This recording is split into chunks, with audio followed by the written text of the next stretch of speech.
Hey friends, happy Saturday, the 8th of July. It's nice to be with you. I'm Father Bill Hill, priest at Holy Spirit Catholic Community in Rock Springs, Wyoming. I'm going to give you a reflection on the reading, Saturday of the 12th week of Ordinary Time. They are linked down below. You're going to click the link, read the reading prayerfully, and then turn off the screen. You're not going to scroll through social media. You're not going to let the YouTube algorithm take you down the rabbit hole. You're going to turn off the screen. You're going to spend some time in silence, and maybe a little bit of calm with God, the creator of heaven and earth, before you move on to other things, all right?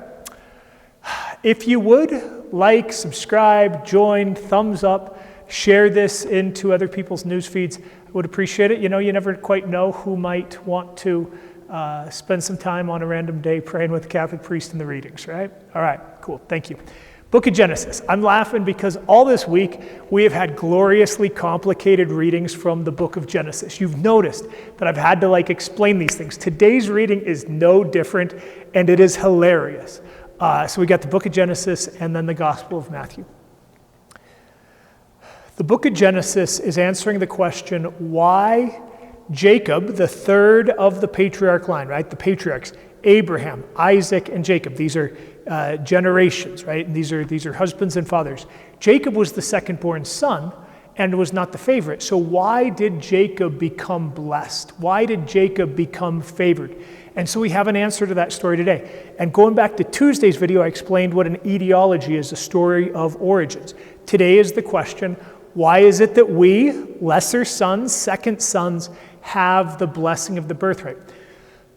Additionally, let's just name it. This story is about lying and cheating, but in ancient understanding, this would have been about being a trickster and coming out ahead. The way that we would appreciate this.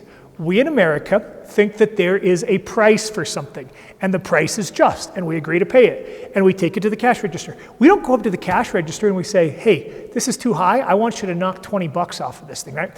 We might do that in car sales or car purchasing, or maybe house stuff, right, where there could be some negotiation, but it's not necessarily the back and forth sort of a banter. You go to a market in much of the world, prices are really fluid, right? And so you can argue. And if you're really good at it, you can walk away. I mean, you can hear, this is such a masculine thing, right? You can walk away, you can pat yourself on the back, you can be so proud, yeah, did you see the way that I refused to let myself be cheated? And I really got that person to decrease that price, and I got a really great price. That's what's going on, right?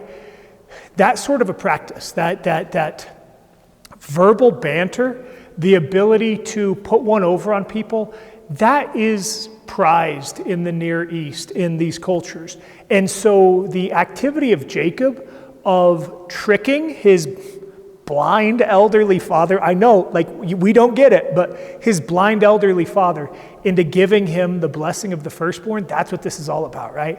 So he puts on his brother's clothes, his mother prepares a particular stew that's going to taste like rabbit. They put goat hide on his arms and on his neck, so that way his blind, enfeebled father will give him the blessing of the firstborn. Wow, do I have a point here? I don't necessarily know that I have a point in this. I just was really focused in making sure that I could share this with you and explain what exactly is going on here in this story. I don't know, you just may want to savor the difference between cultures. You may want to just have a conversation with God about how this story strikes you.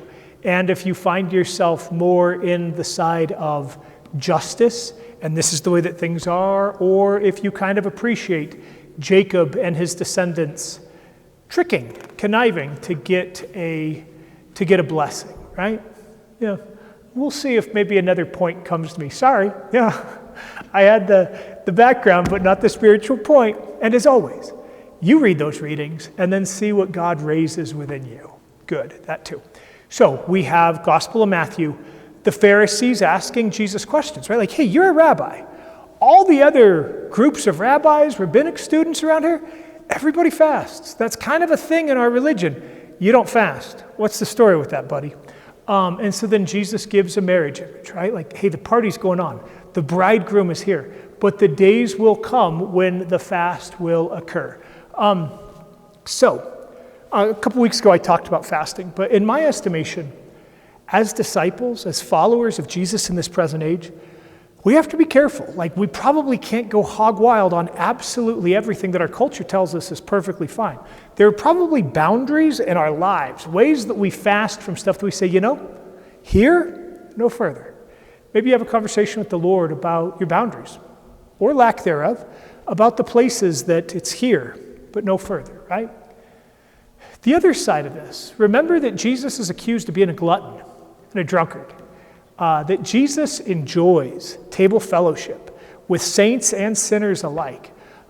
Perhaps you might want to just spend a bit of time reflecting on the ways that you experience the blessings and the goodness of God, right?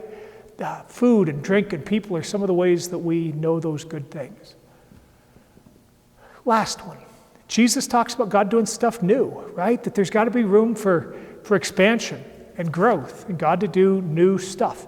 And he uses an image of repairs, right? That they have to be able to work with the garment, and fermentation, and using leather as a fermentation equipment. And how's God doing new stuff in your life in these days?